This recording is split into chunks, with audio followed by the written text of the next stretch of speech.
मैं आपको जो कहानी सुनाने जा रही हूँ उसका शीर्षक है मन की शक्ति सबसे बलवान। एक राज्य में एक राजा राज्य करता था। वह बड़ा शक्ति संपन्न था। उसने अपने घोड़ों के बल पे काफी युद्ध जीत लिए थे।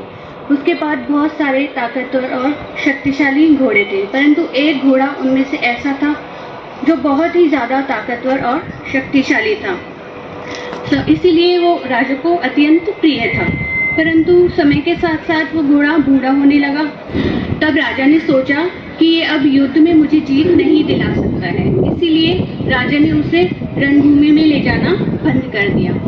बेचारा घोड़ा अब दिन भर अस्तबल में बैठा रहता या फिर घास चरने दूर जंगल में निकल जाता था। एक दिन में वो घोड़ा घास चरते चरते जंगल में बहुत दूर निकल गया।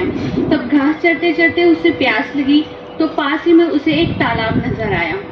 जब वो तालाब में पानी पीने उतरा तो उसने देखा कि वहाँ बहुत ज्यादा दलदल था। वो घोड़ा उसी दलदल में फंस गया। बहुत प्रयत्न के बाद भी वो घोड़ा दलदल से नहीं निकल सका।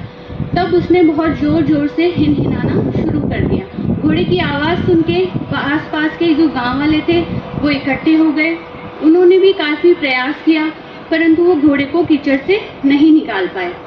तब वो सारे गांव वाले इकट्ठे होकर राजा के पास गए और राजा को बताया कि आपका जो प्रिय घोड़ा है वो दलदल में फंस गया है और बहुत प्रयत्न के बाद भी वो कीचड़ से नहीं निकल पा रहा है। तब राजा अपने काफी सारे सैनिकों को इकट्ठा करके जंगल में जहाँ घोड़ा दलदल में फंसा हुआ था वहां पर गए, परंतु उन्होंने भी बहुत प्रयत्न किए, परंतु वो घोड़ा नहीं निकला। तब राजा ने अपने सारे राज्य के विद्वानों से पूछा कि अब क्या किया जाए कि जो घोड़ा है वो दलदल से निकल जाए। सभी ने बहुत विचार विमर्श किया, परंतु उनके पास ऐसा कोई भी उपाय नहीं था जिससे कि घोड़ा दलदल से निकल जाए। फिर एक बहुत ही बूढ़े विद्वान व्यक्ति थे उनके राज्य में। उन्होंने कहा कि आप घोड़े के आसपास ढोल नगाड़े और युद्ध के नगाड़े बजाने लग जाएं। तो राजा को ये विचार अच्छा तो नहीं लगा, परंतु उन्होंने कहा इतने प्रयत्न करके देख लिए, ये भी हम करके देख लेते हैं।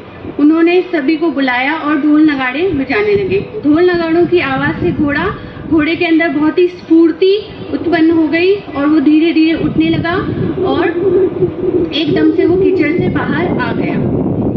तब राजा को बहुत ही आश्चर्य हुआ कि इतने प्रयत्न करके भी ये घोड़ा, मेरा जो प्रिय घोड़ा है, ये कीचड़ से नहीं निकल पाया। परंतु नगाड़ों की आवाज सुनते ही घोड़ा झट से उठ के कीचड़ से बाहर आ गया।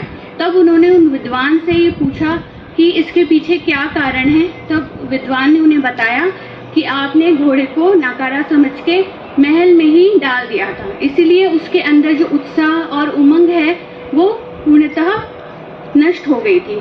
आज उसने जब ढोल नगाड़ों की आवाज सुनी तो उसमें वही स्फूर्ति, उत्साह और उमंग जाग गई और घोड़ा उठकर दलदल से बाहर निकल आया। इस कहानी से बच्चों हमें यही शिक्षा मिलती है कि अपने जीवन में कभी भी उत्साह, उमंग और अपने आत्मविश्वास को नहीं खोना चाहिए। इसी के बल पर आप अपने जीवन में निश्चित ही सफलता प्राप्त कर सकते हैं। धन्यवाद।